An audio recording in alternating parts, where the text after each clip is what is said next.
I live in England, and one of my favorite things to do here is to visit historic houses. You know the kind, those beautiful old houses that you walk through, often run by the National Trust. Grand estates, large countryside houses, sometimes even the smaller homes that have been preserved exactly as they were. And I've been to quite a lot of them. Different families, different time periods, completely different lifestyles. But there's one thing I kept noticing again and again. Almost every single house had a piano. So at first it felt very normal, but then I realized something strange. It didn't matter how big the house was. It didn't matter how wealthy the family had been.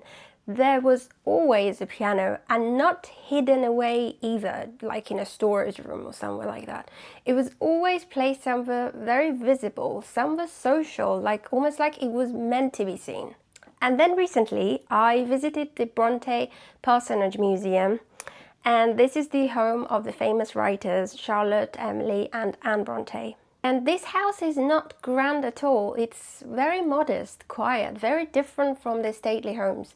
But as you walk through, fairly early on, you come across Mr. Bronte's study, and in that room, there is a piano. And that's where it really clicked for me.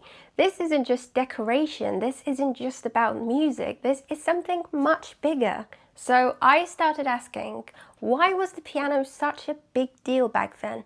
Why not other instruments? Why was it so important, especially for women, to play it? And why does it still feel meaningful today?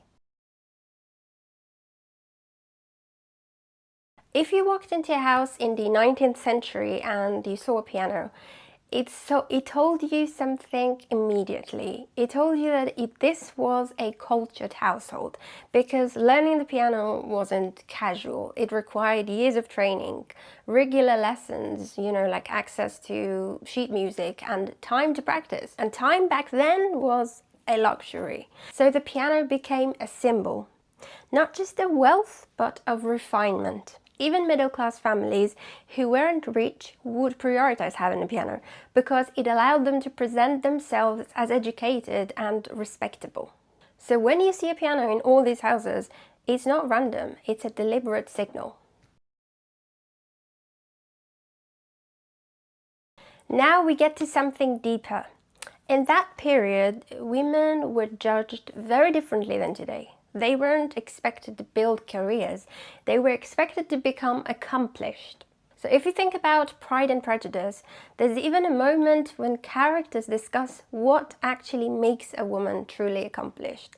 And it includes things like, like music, drawing, languages, elegance, and piano playing was one of the most important of these, because it showed a combination of qualities like discipline, patience, emotional restraint, sensitivity. It wasn't about becoming a professional musician, it was about becoming someone who embodied refinement. And that's why so many women were taught piano from a very young age. It wasn't optional, it was expected. Now here's where it becomes even more interesting. The piano wasn't just about education, it was directly connected to relationships. In the 19th century, courtship was structured. You didn't just go and date anyone. Everything happened in, controlled environments, usually at home. So imagine this setting. Guests are visiting, everyone's sitting in the parlor. There's conversation, tea, polite interaction, and then someone says, "Would you play something on the piano for us?"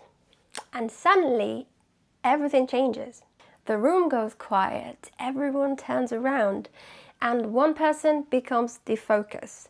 And that moment was incredibly important, because without saying anything, you were presenting yourself and expressing yourself, basically. And what people saw in that moment mattered.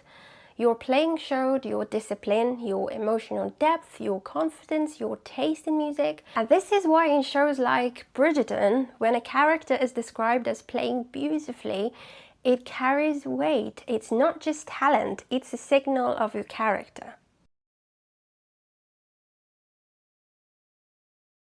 So why the piano specifically? Why not violin? Why not guitar?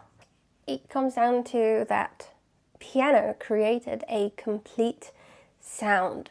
The piano could do everything at once: melody, harmony, rhythm. You know, one person could create a full musical experience. It belonged in the home. The piano wasn't portable, you know, it's very large, you cannot really move it around the house.